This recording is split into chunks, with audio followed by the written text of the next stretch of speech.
नमस्कार मित्रांनो, ऐलपेल वरती मी स्वागत करतो आपलं.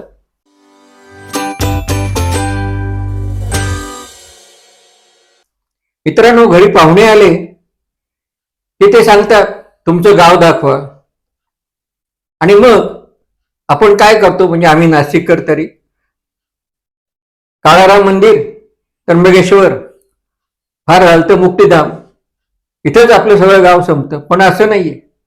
आपलं गाव आपल्याला सुद्धा माहीतच नाहीये. या नाशकामध्ये किंवा पुणेकरांना पुण्यामध्ये सुद्धा प्रत्येकाच आपापल्या गावामध्ये इतकी ठिकाणं असतात पाहण्यासारखी, पण त्याबद्दल काही माहिती नसतं. मग ही माहिती देण्यासाठी आपल्याला कुणीतरी मार्गदर्शक भेटला, ज्याला आपण गाईड म्हणतो, तो जर मिळाला तर किती आनंद होतो. एक वेगळाच भास किंवा आभास आनंदाचा त्यामुळे आपल्याला मिळतो. एखाद्या किल्ल्यावर आपण गेलो आणि सांगितलं त्या गाईडने की इथे छत्रपती शिवाजी महाराज बसले होते. आधी आपल्याला काय दगड मातीच दिसतात, पण तो जेव्हा सांगतो की छत्रपती या ठिकाणी बसले होते, तेव्हा आपलं अंग शारून जात. कारण का आपल्याला ही माहिती मिळालेली. तर म्हणून गाईड किंवा पर्यटन क्षेत्रामध्ये या गाईडचं महत्व हे फार आहे. आणि मग या पर्यटन क्षेत्राकडे वळलेले माझे एक स्नेही रमेश पडवळ हे मुद्दाम या ठिकाणी आज आलेले आहेत. आणि ते या क्षेत्रासंदर्भामध्ये पर्यटन क्षेत्राबद्दलच आपल्याला काही माहिती देणार आहेत. ती आपल्याला नक्की उपयुक्त आहे. म्हणून हा व्हिडिओ पूर्ण वेळ तुम्ही बघा, कारण त्यातनं आपल्याला खूप माहिती मिळणार आहे. आधी थोडक्यात त्यांचा मी परिचय करून देतो की पुरातन शास्त्रातील ते पदवीधर आहेत आणि त्यांना सांस्कृतिक खात्याची शिष्यवृत्ती सुद्धा मिळालेली आहे. मुख्य त्यांचा पिंड पत्रकारितेचा आहे. सकाळ, महाराष्ट्र टाइम्स अशा नामवंत वर्तमानपत्रामध्ये त्यांनी 23 वर्ष आपली सेवा दिलेली आहे. आणि त्यांनी आता नुकतंच हे क्षेत्र सोडून पूर्ण वेळ पर्यटन क्षेत्र निवडलेलं आहे. तर रमेशजी, एका वेगळ्या विषयावरती बोलण्यासाठी आपण माझ्याकडे आलात, फार आनंद वाटला. मुळात मला हे सांगा की पत्रकारिता सोडून तुम्ही या पर्यटनाकडे कशी काय वळलात? म्हणजे तुम्हाला या सगळ्या गोष्टीची आवड शाळेपासून होती, उत्सुकता, का पत्रकारिता करताना निर्माण झाली? बोला आपण. सर नमस्ते. सरांचे मी पहिल्यांदा आभार मानेल की सरांनी मला ऐलपेलवर येण्याची संधी दिली. सर, तुझा प्रश्न खूप सूचक आहे. 23 वर्ष पत्रकारितेत काम केल्यानंतर अचानक वेगळा मार्ग निवडणं अनेकांना तो धक्का होता. पण मला असं वाटतं की भटकंती हा बालपणापासूनच माझ्यामध्ये एक स्वभाव निर्माण झालेला होता की पत्रकारिता असतानाही मी खूप भटकलो आहे, अनेक राज्य फिरलो आहे.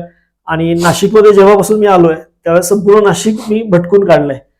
त्यामुळे पत्रकारिता करताना माझं लेखन सुद्धा त्याच अंगाचं होतं, भटकंती अंगाचं होतं. आणि त्यामुळे मी विचार केला की आता वेळ बहुतेक आली आहे की या क्षेत्रामध्ये उतरून थोडं काम करण्याची, म्हणून हा निर्णय मी घेतलाय. पण आता हे जे क्षेत्र आहे, या क्षेत्रामध्ये नाशिकची ओढ तुम्हाला का लागली? म्हणजे नाशिक पासून सुरुवात कधी केली पर्यटन क्षेत्राकडे? खर तर मी नाशिकमध्ये आलो होतो 2011 मध्ये. म्हणजे मूळ हे पुण्याचे आहेत बरं का. म्हणजे पुणेकर असून नाशिकवर त्यांचं किती प्रेम आहे हे आपल्याला एक दोन पुढच्याही मुलाखतीत कळणार आहे. बोला. मी नाशिकमध्ये 2011 मध्ये आलो होतो आणि इथे आल्यानंतर मी नाशिक समजून घ्यायचं असेल तर भटकायला पाहिजे असं मला डॉक्टर कैलास कमोदांनी मला सांगितलं. आणि त्याच्यानंतर मी भटकायला सुरुवात केली. माझा एक अनुभव मी फक्त सांगतो की का मी नाशिकच्या प्रेमात पडलो. मी नाशिकच्या एका गावात गेलो होतो आणि आदिवासी गाव होतं ते. आणि तिथल्या मुलांशी माझी गप्पा झाल्या, चर्चा झाल्या. आणि या दरम्यान मला कळालं की ते गाव दररोज, ते आदिवासी गाव दररोज कॉफी पितं. म्हणजे आपण कधीतरीच कॉफी पितो, पण ते गाव दररोज कॉफी पितं, ते आदिवासी गाव पितं. मला लक्षात आलं की काय, तर ते आदिवासी गाव म्हणजे नाशिक पासून 50 किलोमीटर अंतरावरचं गाव, ज्याचा शहराशी कसलाही संबंध नाही, असं गाव स्वतः कॉफी उत्पादन करतं. ते कॉफी तेच पितात. त्या कॉफीची गंमत अशी की ती रेग्युलर कॉफी नाहीये, तर एक आयुर्वेदिक वनस्पती आहे, त्याची ती कॉफी तयार करतात. कारण तिथे स्किन डिसीजेस खूप आहेत, त्वचारोग खूप आहेत, पण त्याची चव कॉफीपेक्षा चांगली आहे. आणि मग लक्षात आलं की नाशिकमध्ये खूप काही भांडार आहे, हे भांडार उलगडण्याची गरज आहे. मग ते इतिहास म्हणून आहे, नद्या म्हणून आहे, गड किल्ले म्हणून आहे. आणि तेव्हापासून मी हा विषय घेऊन लिहायला सुरुवात केली. आणि नाशिकमध्ये असलेलं पोटेन्शियल मांडायला पाहिजे, ही एक तीव्र इच्छा त्यावेळेस माझ्यात निर्माण झाली होती आणि त्या इच्छेतून मी नाशिक भटकायला सुरुवात केली.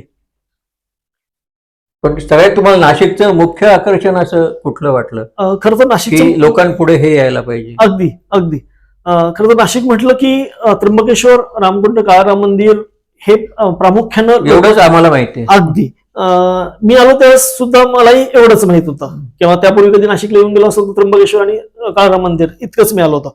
पण इथे आल्यानंतर मला लक्षात आलं की महाराष्ट्रातलं सर्वात मोठं मंदिर नाशिकमध्ये आहे.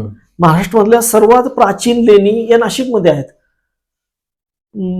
जगाची किंवा भारतातली किंवा महाराष्ट्रातली किंवा मराठा साम्राज्याची पहिली महिला सरसेनापतीचा जन्म सुद्धा याच नाशिकमध्ये झालाय. स्वातंत्र्य सावरकर याच भूमीतले आहेत, बाबा सावरकर याच भूमीतले आहेत, बाजीराव पेशवे सुद्धा याच भूमीतले आहेत. बरोबर. म्हणजे या भूमीने काय काय दिलंय हे मला जेव्हा लक्षात यायला लागलं तेव्हा लक्षात आलं की अरे नाशिकची ओळख आता वाईन ऑफ कॅपिटल आहे, म्हणजे वाईनपुरी मर्यादित नाहीये किंवा काही स्थळांविषयी मर्यादित नाहीये. तर नाशिकमध्ये 150हून जास्त प्राचीन मंदिर आहेत आणि यांचा इतिहास, या सगळ्या गोष्टी आपण समोर कशा आणायच्या हा एक प्रयत्नानं झाला. आणि मला वाटतं की नाशिकमध्ये अशा खूप काही गोष्टी दाखवण्यासारख्या आहेत की त्या आत्ता सध्या आपण ज्या गोष्टी पाहतोय त्याच्या पलीकडे जाऊन त्या गोष्टी आहेत आणि त्या लोकांनी पाहायला पाहिजेत. पण लोकांनी हे पाहायला पाहिजे हे खरंय, पण त्यासाठी पर्यटन केलं पाहिजे आणि पर्यटनासाठी एक मार्गदर्शक लागतो. कारण मी जाऊन नुसतं पाहिलं, दगडमाती दिसले, त्याचा काही उपयोग नाही. कोणीतरी मार्गदर्शक पाहिजे. तर या क्षेत्राची आव्हानं काय कोणकोणती आहेत? अगदी सर, हे आव्हान सुरुवातीला माझ्यासमोर पण उभं होतं. जेव्हा मी नाशिकमध्ये एखादं स्थळ पाहायला गेलो, जसं गोंदेश्वर मंदिर पाहायला गेलो, तर ते ASI कडे आहे, ते राष्ट्रीय स्मारक आहे आपलं. पण तिथे साधा बोर्डही नाहीये की ते मंदिर कोणत्या राजाने बांधलं, कधीचा त्या काळ आहे, किंवा तिथे सांगायला सुद्धा कोण नाही. ज्या काही स्थानिक आख्यायिका आहे त्यातूनच ते मंदिर आपल्याला समजून घ्यावं लागतं की अरे हे मंदिर हे असं असेल. नशिबानं मी पुरातत्व क्षेत्रातली पदवी घेतली असल्यामुळे त्यातल्या काही गोष्टी मला माहित होत्या आणि मी लोकांना ते सांगायला सुरुवात केली. पण मला ती सांगायला तिथे त्यावेळेस कोणी नव्हतं. पण मला असं वाटलं की नाशिकचं पर्यटन क्षेत्र इतकं मोठं आहे की इथल्या युवकांना प्रचंड संधी आहेत. गाईड म्हणून आहे, पर्यटन मित्र म्हणून या संधी आहेत. तरी आजची युवा पिढी हे सगळं सांगायला आणि समजून घ्यायला पुढे आली पाहिजे, तरच आपलं जे नाशिक आहे ते अधिक उजळेल आणि चांगल्या पद्धतीने सांगितलं जाईल असं मला वाटतं. आणि आव्हानं खूप आहेत. आजच्या युवकांना माहित नाहीये की गाईड होण्यासाठी काय केलं पाहिजे किंवा पर्यटन मित्र होण्यासाठी काय केलं पाहिजे. शासनाच्या अनेक योजना आहेत. याचा एक अभ्यासक्रम पुणे विभाग पुणे विद्यापीठात हो, यशवंतराव विद्यापीठामध्ये सध्या याच्यावर काम चालू आहे. काही महिन्यामध्ये ते त्याच्याबद्दलचा कोर्स ते लॉन्च करतील. पुणे विद्यापीठातर्फे मंदिर स्थापत्य या विषयावर कोर्स सुरू आहे. माझ्या मते नाशिकमधल्या 2-3 कॉलेजमध्ये टुरिझम या विषयावरचे कोर्स सुद्धा आहे, डिप्लोमा आणि डिग्री कोर्स सुद्धा आहेत. या माध्यमातून मुलं तो अभ्यास करून शिकतात आहे. पण त्यांच्यासमोर एक अडचण आहे की प्रॅक्टिकल नॉलेज जे आहे, तुम्ही डिग्री घेतल्यानंतर प्रत्यक्षात फील्डवर येऊन नाशिक कसं सांगायचं आहे, त्याची स्टोरी टेलिंग कशी करायची आहे, याच्याबद्दल त्यांना प्रॉपर मार्गदर्शन हवं आहे. आता गेल्या 10 वर्षापासून आम्ही हेरिटेज वॉकच्या माध्यमातून नाशिक मधली स्थळं नाशिककरांना दाखवतोय. नाशिक बाहेर येणाऱ्या लोकांना आम्ही नाशिक दाखवतोय. तर ही जी मुलं आहेत यांनी जर आमचे कोर्स जॉईन केले तर आम्ही त्यांना नाशिक कसं दाखवायचं, लोकांना स्टोरी टेलिंग कसं यायचं. नारोशंकर सारखं खूप सुंदर मंदिर आपल्या नाशिकमध्ये आहे, करामत सारखं मंदिर आहे, याच्याबद्दलची माहिती सांगताना ती स्टोरी टेलिंग कशी करायची हे शिकवता येईल. आणि सध्या हे खूप मोठं आव्हान आहे त्या मुलांसमोर की नेमकं कोण शिकवतं हेच फारसं माहित नाहीये त्याबद्दलचं. तुम्ही हा जो उपक्रम आहे, मला वाटतं महाराष्ट्रांचा उल्लेख करायला पाहिजे आपण. हो, अगदी. कारण त्यांनी तुमच्यासारख्या अभ्यासू व्यक्तीचा चांगला उपयोग करून नाशिककरांना हेरिटेज वॉक, ज्याला मराठीत काय म्हणता येईल, वारसा फेरी असंही म्हणता येईल. वारसा फेरी म्हणजे त्या ठिकाणी जाऊन सगळ्यांना तो भाग समजावून देणं, दाखवणं, हे काम महाराष्ट्र टाइमने केलं आणि त्याचे धुरा तुम्ही सांभाळली होती अनेक वर्ष. हो, तर त्याचा एक फार चांगला उपयोग झाला आणि लोकांना नाशिकला एक दृष्टिकोन निर्माण झाला. अगदी. पण मगाशी तुम्ही सांगितलं त्याप्रमाणे तरुणांना या संदर्भामध्ये आणखीन काय करता येईल? 2 गोष्टी आहेत. एक तर नाशिक दाखवण्याची इच्छा हा का की अनेक तरुण नोकरी अभावी बरोबर, रिकामे आहेत, बेकार आहेत, बरोबर. आणि काय करावं गोंधळात पडले. त्यांच्यासाठी मला वाटतं एक क्षेत्र खूप चांगलं आहे. खूप चांगलं सर. सर, जगाच्या पाठीवर भारताचं पर्यटन किंवा महाराष्ट्राचं पर्यटनाचा विचार केला तर महाराष्ट्रात पर्यटन खूप वेगानं वाढत आहे. बरं. करोनानंतर, करोनाच्या पूर्वी भारतातून परदेशात जाणाऱ्या लोकांची संख्या जास्त होती. करोनानंतर उलट झालंय, भारतात येणाऱ्यांची संख्या वाढली आहे किंवा भारतातल्या लोकांचं भारतामध्ये फिरण्याची संख्या वाढली आहे. त्यात नाशिक हे केंद्रस्थानी आहे. येता कुंभमेळा पाहिला तर नाशिकमध्ये साधारण, म्हणजे प्रयागच्या पार्श्वभूमीवर जर विचार केला तर 25 कोटी लोक नाशिकला त्या 1.5-2 वर्षामध्ये भेट देतील. त्यामुळे नाशिकच्या युवकांना, ज्यांना असं वाटतं की आपल्याला हा कुंभमेळा इन कॅश करायचा आहे, यात आपली रोजगार संधी तयार करायची आहे, तर अशा मुलांनी पुढे यायला हवं. यासाठी सर 2च गोष्टी हव्यात. एक तर आपलं नाशिकवर प्रेम आहे, मुळात हे हवं. कारण कोणती गोष्ट नाशिकबद्दल सांगायची असेल तर तुम्हाला ती आत्मीयता हवी आपल्या शहराबद्दल, की ही वास्तू आहे आणि अभ्यास आणि आत्मीयता दोन्ही गोष्टी खूप महत्वाच्या आहेत. आणि पर्यटन विभागाची सुद्धा लायसन्स गाईड तयार करण्याची मोहीम मोठ्या प्रमाणात सुरू आहे. बरोबर. मी स्वतः एक लायसन्स गाईड आहे पर्यटन विभागात. परवानाही लागतो का? परवानाही लागतो. बरोबर. म्हणजे कोणी उठवणं असं करू नये असं अपेक्षित आहे. त्याची प्रोसिजर आहे आणि खूप कमी शुल्कामध्ये तुम्हाला चांगलं गाईड होता येतं. बरोबर. आणि पुढची कोणत्या खात्यामार्फत? पर्यटन माध्यमातून MTDC आणि पर्यटन विभागाकडून हे कोर्सेस केले जातात. बरोबर. आणि तिथे कोर्सेस केलेल्या मुलांना आम्ही पुढे प्रॅक्टिकली ग्राउंड फील्डवर कसं सांगायचं, एखादं मंदिर कसं समजून सांगायचं, हे आम्ही सांगण्याचं ट्रेनिंग पूर्ण देतो त्यांना आम्ही. त्यासाठी आम्ही आता हेरिटेज लीडर नावाचा एक आम्ही कोर्स केलेला आहे, एक कार्यशाळा आयोजित केली आहे. या कार्यशाळेमध्ये आम्ही प्रत्यक्ष फील्डवर घेऊन जाऊन पर्यटकांना कशा पद्धतीने माहिती द्यायची आहे, कशा पद्धतीने बोलायचं आहे, तुमचं राहणीमान कसं हवं, तुम्ही काय घातलं पाहिजे, तुमची हातवारी कशा पद्धतीने तुम्ही करायला पाहिजे, या सगळ्या छोट्या मोठ्या टेक्निकल ज्या गोष्टी आहेत ते आम्ही त्यांना या कोर्सच्या माध्यमातून सांगतो. आणि अनेकदा काय होतं, व्हॉट्सअपच्या माध्यमातून आलेली माहिती अनेकदा आपण आपल्याकडून सांगितली जाते, तर ते न करता एक अधिकृत आणि संदर्भ असलेली माहिती व्यवस्थित पर्यटकापर्यंत जावी. म्हणजे 2 वेगळे गाईड वेगळी माहिती देतात आहे असं व्हायला नको. बरोबर. तर तो एक हेतू आहे. पुष्कळदा वाटतं गुगलवर एक सांगितलंय, AI ने वेगळं सांगितलंय आणि तुम्ही वेगळं सांगताय. आणि याच्यामुळे काय होतं, पर्यटकाला कळतं की तुम्ही खोटं बोलताय किंवा तुम्ही चुकीची माहिती देताय. विश्वासाचे भाग आहे. आणि त्यामुळे तुमची विश्वासार्हता कमी होते. बरोबर. आता पांडवलिनी आहे, गोंदेश्वर आहे, कुशावर्त आहे, त्र्यंबकेश्वर मंदिर आहे, काळाराम मंदिर आहे, रामकुंड परिसर आहे. हा या युवकांसाठी खजिना आहे. त्यांनी जर व्यवस्थित अभ्यास केला आणि या कार्यशाळेत सहभागी होऊन प्रॉपर ट्रेनिंग घेतली तर तो एक चांगला हेरिटेज लीडर तयार होऊ शकतो असं आम्हाला वाटतं. त्यासाठी मला वाटतं एक ते बुद्धिमत्ता लागते, म्हणजे अभ्यासाची वृत्ती लागते आणि व्यक्तिमत्व सुद्धा त्याचं बोलणारं बोलकं असावं लागतं. असं अगदी तो नीट बोलल्याशिवाय ही गोष्ट तर आहेच, पण हा ट्रेनिंगचाच भाग आहे. ट्रेनिंगचाच भाग. आपण जसं या कार्यशाळेत काय काय शिकवणार आहात? आता आम्ही कधी आहे कार्यशाळा? ही कार्यशाळा आहे 4 आणि 5 तारखेला. बरं. या 4 आणि 5 जुलैमध्ये शनिवार रविवारी. या कार्यशाळेचे 2 भाग आम्ही केलेले आहेत. सकाळी अगदी 6:30 वाजता कार्यशाळा सुरू होते. 6:30 ते 9:30 आम्ही प्रत्यक्ष फील्डवर मुलांना घेऊन जातो. आणि आपला हेरिटेज वॉक कसा डिझाईन करायचा, त्यामध्ये येणारी कोणती स्थळं आहेत, त्यांचा इतिहास नेमका काय आहे, तो कसा सांगायचा आहे, हा एक पार्ट त्या हेरिटेज वॉक मध्ये होतो. आणि प्रत्यक्ष आम्ही करूनही दाखवतो ते सगळं. दुसरा पार्ट आहे जो PPTच्या माध्यमातून मग व्यक्तिमत्व कौशल्य असेल, तुमचं बिहेवियर असेल, तुमच्या लँग्वेजवरचं कार्य असेल, तुमच्या भाषेवरचं प्रभुत्व असेल, या सगळ्या गोष्टी. आणि गाईडचे कोड ऑफ कंडक्ट आहेत, या सगळ्या गोष्टी आम्ही त्यांना समजून सांगतो. याशिवाय हे ट्रेनिंग घेतल्यानंतर तुम्हाला गाईडचं लायसन कशा पद्धतीने मिळू शकेल याचंही आम्ही त्यांना मार्गदर्शन करतो. म्हणजे आम्ही फक्त मार्गदर्शन करून त्यांना सोडणार नाही आहोत, तर पुढे तो प्रॉपर शासकीय गाईड व्हावा यासाठीचे आम्ही प्रयत्न करणार आहोत आणि त्यांना तो मार्ग दाखवणार आहोत. आणि ज्यांना खरंच असं वाटतं की आपण या क्षेत्रात काम करू शकू, तर खरं सांगू सर, 1000 गाईडची नाशिकला गरज आहे फक्त कुंभमेळ्याच्या पार्श्वभूमीवर. आणि आता तुम्ही जर नाशिकमध्ये किती गाईड आहेत असं जर विचारलं तर मी सांगेल की 5 ते 6 याच्या पलीकडे गाईडची संख्या नाशिकमध्ये नाही. मला वाटतं एकूणच उत्तर प्रदेश, मध्य प्रदेश, इतर ठिकाणी गेला ना तर गाईड पुष्कळ आहेत. महाराष्ट्रामध्ये गाईडची म्हणजे प्रस्थ जरा कमीच वाटतं. नाशिकात तर मला फार काही आढळलेलं नाही. अगदी नाशिक हे खरं तर उत्तम शहर आहे गाईड असण्याचं, असं असायला हवेत मोठ्या प्रमाणात.